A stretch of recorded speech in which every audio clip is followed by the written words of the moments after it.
Is there a particular reason? All right, let's look at This why. video was What sponsored the by fuck? Skillshare, which is a place where you can learn basic.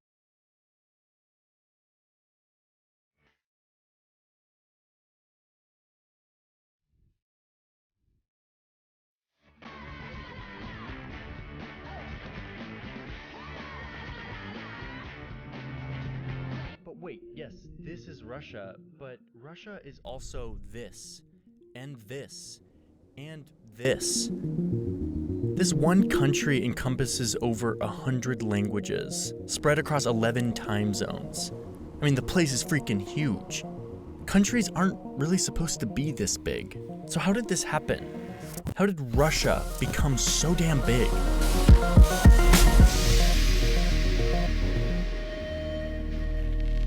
Countries come in all shapes and sizes. You have really small countries. Americans finding out about other empires that have existed for a lot longer than America is like a great. It makes for great content ultimately. You know what I mean? Next up, how long has China been around really?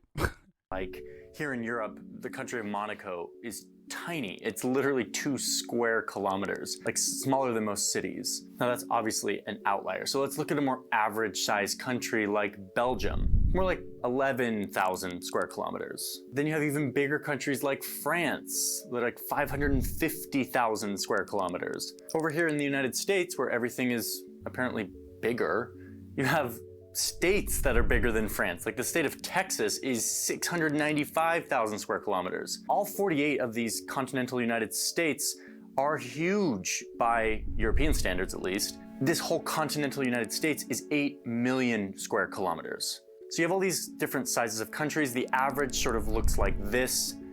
And then you have the second largest country on Earth, which is Canada. Huge. But now take a look at the size of the largest country on Earth. Russia is huge. It is more than double the size of the continental United States. 17 million square kilometers. Makes up 1/8 of the total habitable area on Earth. And it's almost double the next biggest country on this list. I mean, it's mind-blowing. Russia is a part of Europe. It also shares a beach line with Turkey, but then you go all the way over here and it has an extensive border with China and North Korea.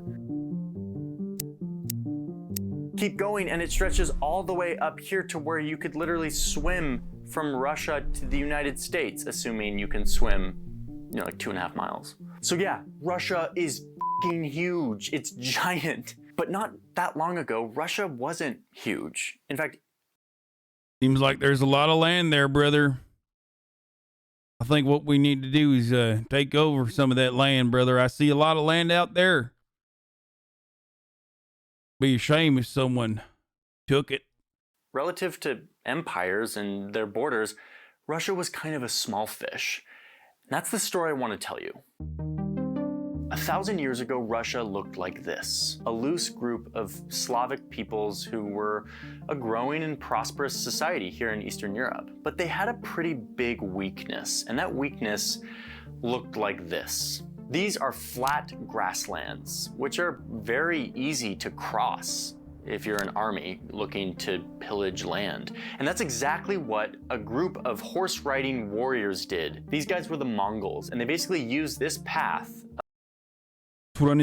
of for the win. Flat grasslands to traverse across Asia and expand their empire. 40,000 of these Mongol guys on horses with bows and arrows eventually made it all the way here to the Slavic peoples of Russia. Here's an image of them invading the cities and burning them down, conquering these people. Look at how scared these people look. I mean, I would be too if 40,000 Mongols on horseback rode into my city.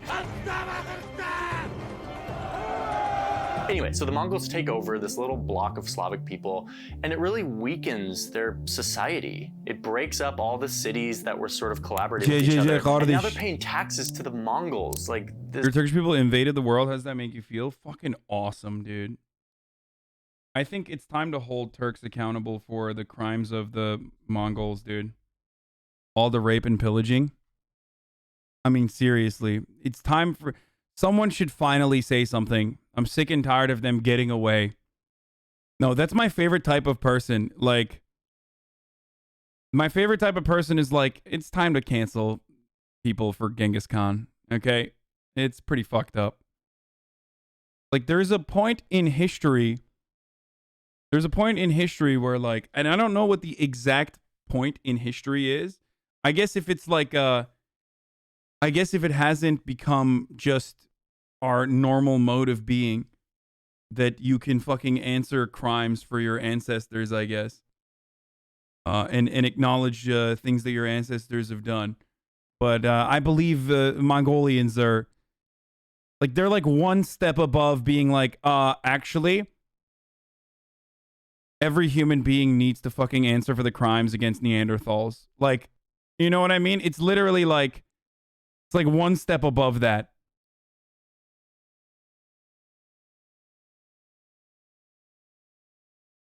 This empire that was from super far away, like on the other side of the world. But there was one city in this area that was particularly ready to fight back.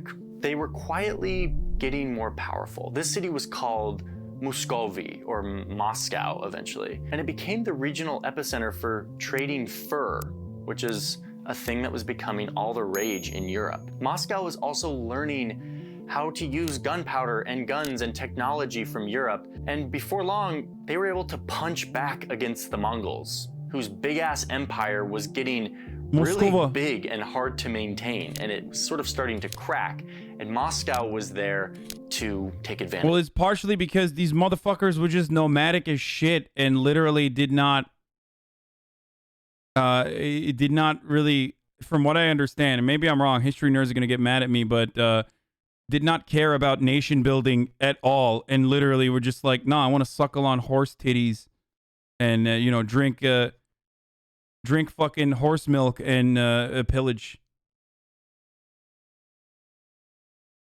Of this. I mean, let's be honest. There's only so long you can keep an empire that looks like this together. Way too big. I mean, this is the biggest land empire in history, but it didn't last long, even though they had these badass warriors on horseback. Anyway, so yeah, Moscow started punching back. They had fur money and they had gunpowder, and they were having success pushing the Mongols out and moving east. One thing's for sure, said Moscow, which was soon becoming the Russian Empire, we're not gonna let anyone sneak up on us again like the Mongols did. And everyone over here sort of chuckled in European and said, don't you realize that the only way to keep people out is to have like mountains and water to protect you? And the Russians were like, oh yeah, you mean like these? And the Europeans were like, nice.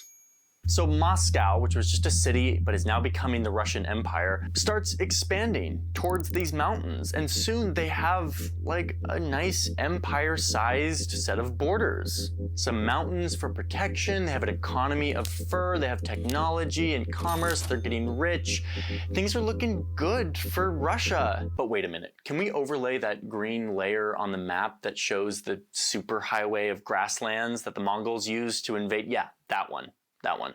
Ugh, look, there's a flaw in the plan. Nice try, Russia, but you see that this natural border, which is great, has a huge gap of flat grasslands that people can easily pass directly on their way to Moscow. So it's the middle of the 1500s. Moscow has beat back the Mongols, is expanding east. They're doing their fur thing. When you're heavily relying on your natural barriers for protection, but then there's just a step right there, dude. No. Find kind of Moscow should just build a wall, brother. What the fuck?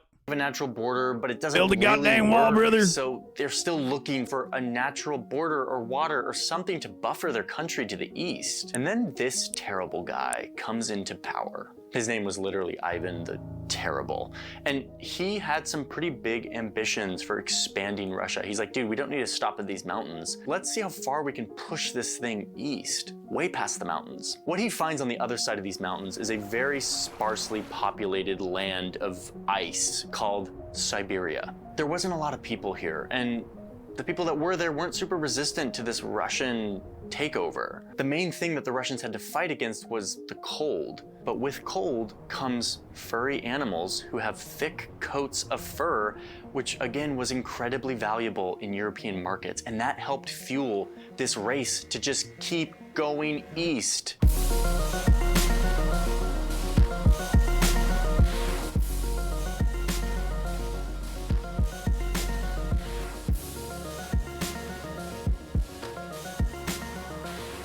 Is it just me, or are they sort of overcompensating? Like, yeah, we get it. You got invaded by the Mongols and like you want to like make sure it doesn't happen again, but like settle down. They just kept moving east till eventually they reached the Pacific Ocean, the edge of the world. Russians are furries, brother.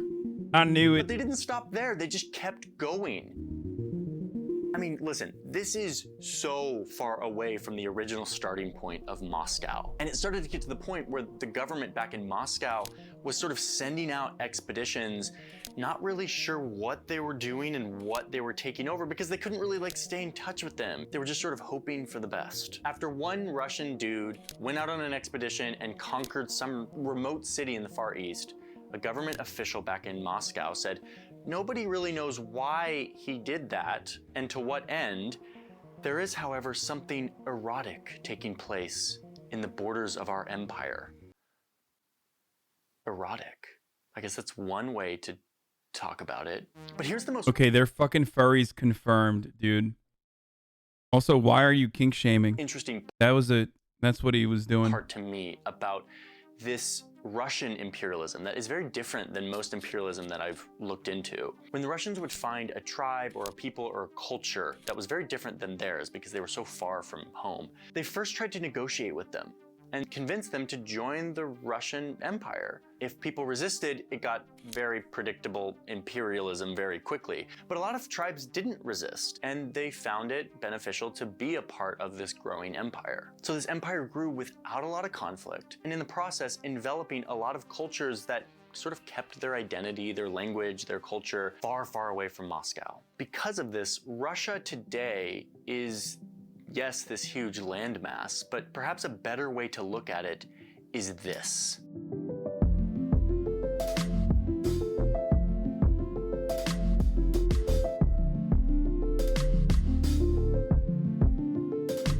Guys, he didn't say there was no Russia slaughters. today is divided into 85 territories. 22 of these territories are actually called republics. They have their own official language, their own legislature, and basically are totally independent from Russia, except for in international affairs. It's like 22 countries within a country, all with their own unique style. So yeah, while Russia is this, there's also other versions of Russia, and I want to show you some of those.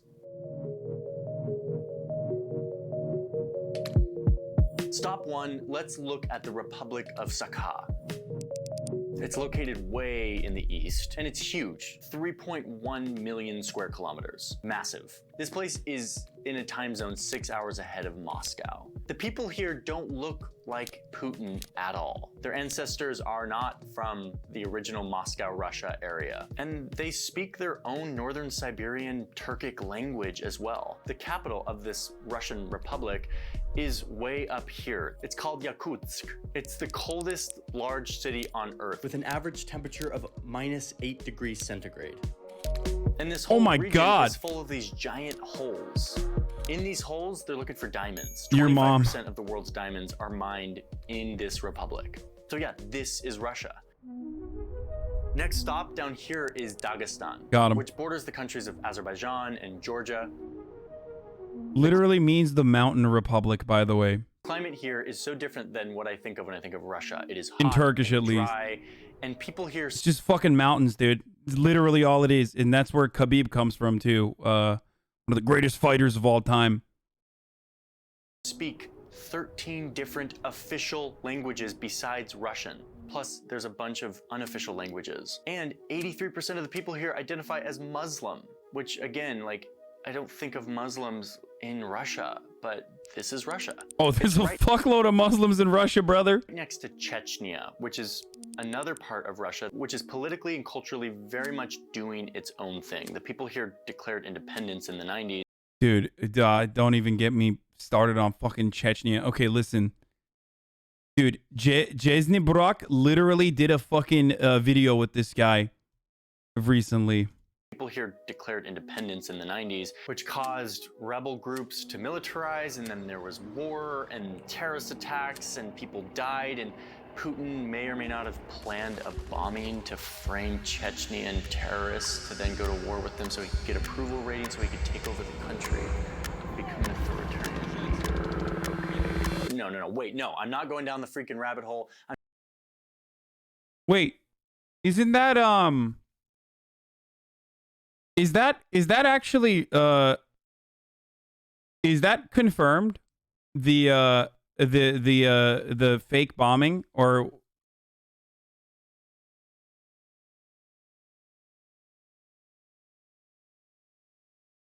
it is? No, I know that that's part of how Putin got into power, but that being a self-report, or rather that being a like FSB or KGB bombing that was attributed to the Chechens is not confirmed, right? Is like that being a false flag is not beyond the pale. It's not surprising if it is, especially because of how suspicious the story is overall. But I remember, what was the book about it? Like, the book is laden with a bunch of other conspiracies from a lot of ex-KGB agents say that it was staged and attributed to the Chechens, specifically to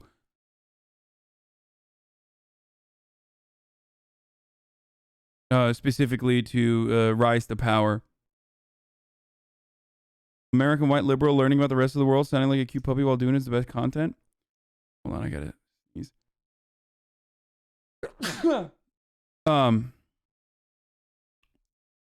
But it's kind of like fucking JFK assassination, 9/11. There's a lot of fucking situations that are we'll just never know the truth behind. You know what I mean? Like the full truth.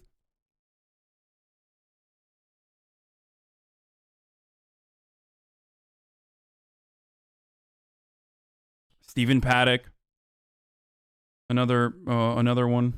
I'm doing one of those fun geography videos where we talk about cultural diversity and like borders and history, and not this stuff. Come on, just this once. Can I just go into a video without having to talk about the fact that some people are really terrible? Anyway, so Dagestan down here has all these different languages and people so different than what I think about when I think of Russia. Plus, I mean, look at this fashion culture.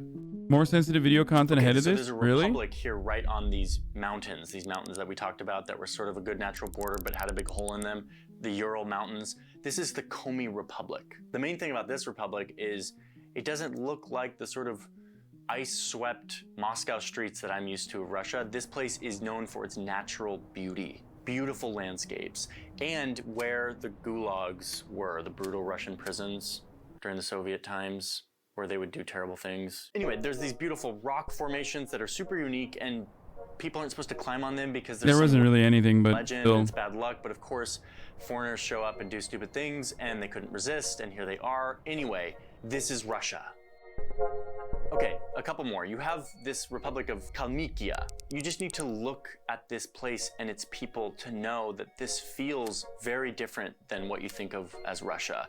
And yet, this is Russia. Mother Russia has been sort of brutal to these people over the years, trying to erase their culture, but even still, they persist. The last one I want to talk about is called Tuva. It's down here. Here's Putin visiting Tuva a while back. This is another place where Russian ethnicity and language is a minority. The people here are more related to the Mongols, and they speak a Turkic language called Tuvan, which sounds like this.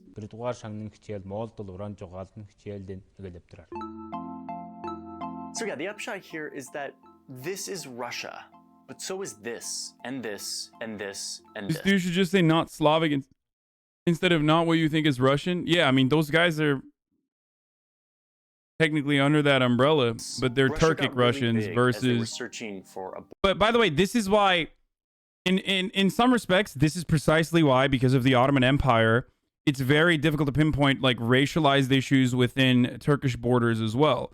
Like, if you look at someone like my cousin, who might be in the chat right now, he has, what is the proper way to say it? Like, foamid eyelids or whatever? Like, slanted. His eyes are, Like I have members in my family that I think are monolid. Like he has more monolid eyelids. Like but directly like he's a first cousin of mine, right?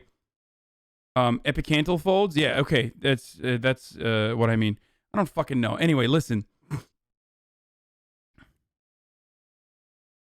My eyes are relatively slanted, but it's not like but I look way more white than I do Asian. You know what I mean? So even within like a family, like immediate familial ties, you will always have like significant racial differences, right? And that is because the Turkish Empire is full of Turkic people, and Turkic people can look anywhere from like the Yakut people that you just saw, all the way to like very white passing Slavs as a consequence of the Ottoman Empire's conquests in Eastern Europe. Like there's so many different there's so many different races that have Arabic looking people as well, Kurds, which is why it's hard to comprehend like racial components, racial issues. Tuvan, which sounds like this. Tatars.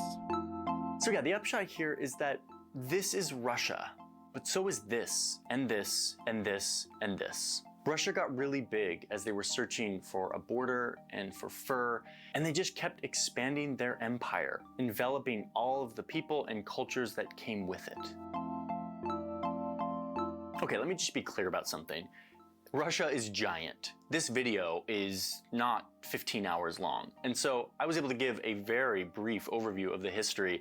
The history is so much more mind-bendingly complicated. It's like Game of Thrones on steroids. Not to mention, today's Russia is also so much more diverse, like a mosaic of cultures and languages that I was able to give a little overview for. But I know that a lot of you watching are thinking, why isn't he mentioning fill in the blank? I want to hear from you, like what are the parts of Russia that you know about that I didn't mention here, that are the most interesting or the most surprising, that are more different from the Russia that we sort of think of? Let me know in the comments. I got fascinated with Russia as we did the Navalny video a while back, and I'm now becoming deeper and deeper into this place and where it came from and what it looks like today. Oh, here we I've go. never visited, and I want to, so maybe I can't though because I did that Navalny video and they'll be angry at me if I go there. Anyway, hadn't thought about that.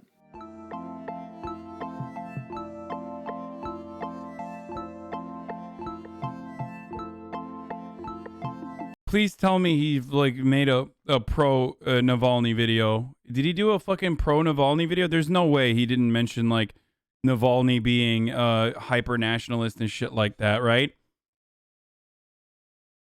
There's no way. No. He's not like that. He could not have made like an overt video like that, dude. Navalny's a fucking reactionary too. Kind of difficult to not have a reactionary person in.